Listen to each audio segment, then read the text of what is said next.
হযরত শাহজালাল রহমতুল্লাহ আলাইহির দরগা চত্বরে এই খেজুর গাছগুলো এরকম আরও ৮ থেকে ৯টি গাছ এখানে ছিল, তবে সেগুলো কেটে ফেলা হয়েছে।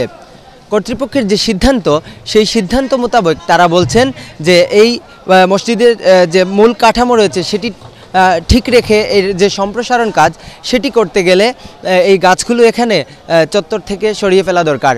ফলে তারা এই গাছগুলো কেটে ফেলেছেন। গাছ কাটা এটা তো অপরাধ হয়েছে, এটা না কাটাই ভালো ছিল।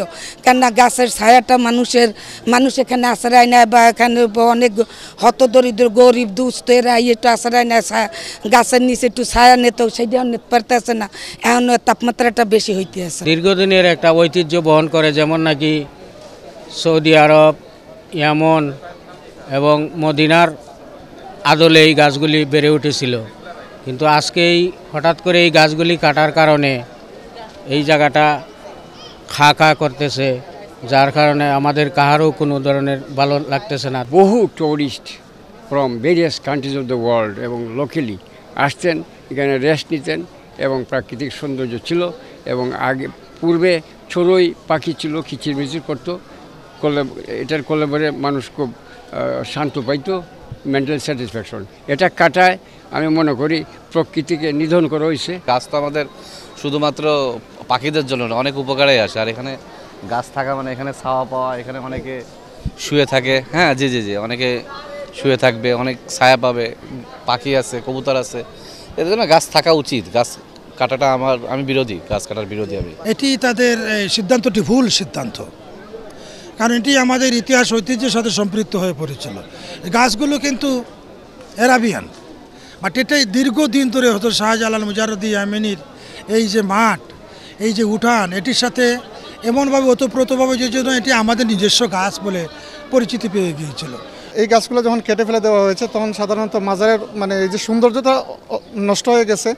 এবং দর্শনার্থীরা যারা এখানে আসতো এবং মাজার এখানে যারা মাজারে আসতো জিয়ারতের উদ্দেশ্যে এবং মাজার ঘুরে দেখতো, ওদের মনেও একটা এরকম কীরকম হয়ে গেছে।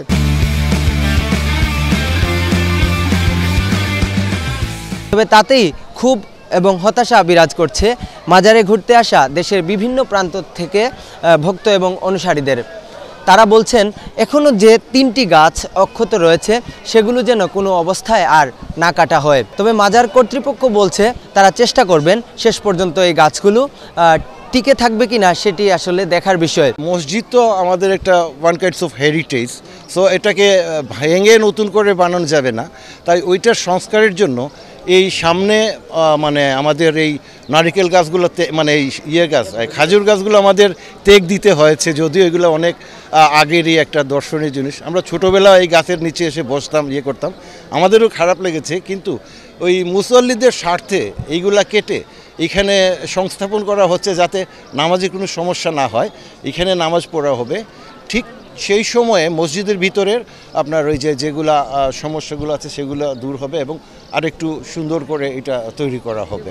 আমরা এই মাজারে আসা দর্শনার্থীদের সাথে কথা বলেছি, আমরা কথা বলেছি পরিবেশ সংগঠকদের সাথে, কথা বলেছি বৃক্ষপ্রেমীদের সাথে। যে খেজুর গাছগুলো ছিল এগুলা কিন্তু কাউকে ক্ষতি করতেছিল না, এগুলা কিন্তু চাইলেই নামাজের জায়গাকে সংকীর্ণ করতেছিল না।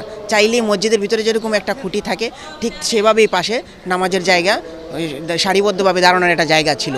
খেজুর গাছগুলো কেন যেন অপসারণ করা হলো, কর্তৃপক্ষ নামাজের জায়গা সম্প্রসারণ করতে গিয়ে এটা করা হয়েছে। এটা তাদের একটা খোঁড়া যুক্তি।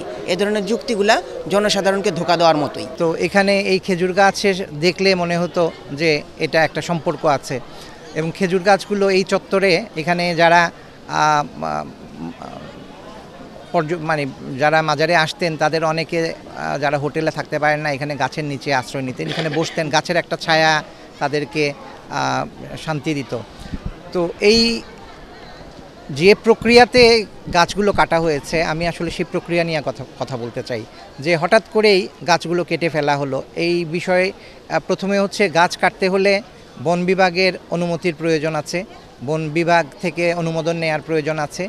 আর এই বিষয়ে কিভাবে গাছগুলোকে রেখে এখানে অস্থায়ী স্থাপনা তৈরি করে মসজিদের কাজ করা যেত, সেটা চাইলেই উদ্যোগ নেওয়া যেত। কিন্তু মসজিদ কমিটি দেখা গেছে যে খুব দ্রুততার সাথে গাছগুলো কেটে নিয়েছেন। এবং সবশেষ মাজার কর্তৃপক্ষ আমাদেরকে জানিয়েছেন যে এই গাছগুলো কেটে ফেলার একটাই কারণ যে মসজিদে মুসল্লিরা যাতে নামাজ আদায় করতে সুবিধা হয়, সেই বিষয়ে আসলে সবার সুবিধার্থেই তারা এই গাছগুলো এখান থেকে কেটেছেন এবং এখানে আসলে একটি কাঠামো অর্থাৎ মসজিদের যে সম্প্রসারণ কাজ সেটি হবে।